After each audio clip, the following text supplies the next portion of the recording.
Carrie Cutler here, author of Math Positive Mindsets, Growing a Child's Mind Without Losing Yours. And I'm here with my 6-year-old son, Quinn, and we're talking about shapes today. And we're doing some exploring about the attributes of shapes, their characteristics, using some Wiki Stix.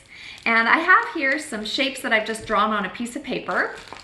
On one side, I've got a triangle, and another side, I've made a rectangle. And Quinn, can you tell us what you've done to the rectangle here? I made some Wiki Stix right here.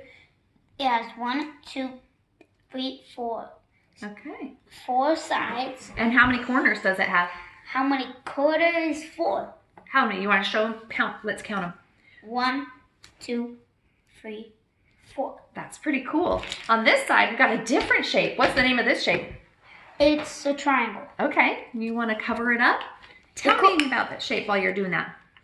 The cool thing about the triangle is that it's all made of straight.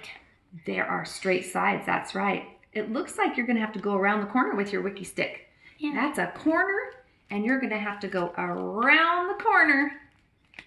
Keep it straight. Good job.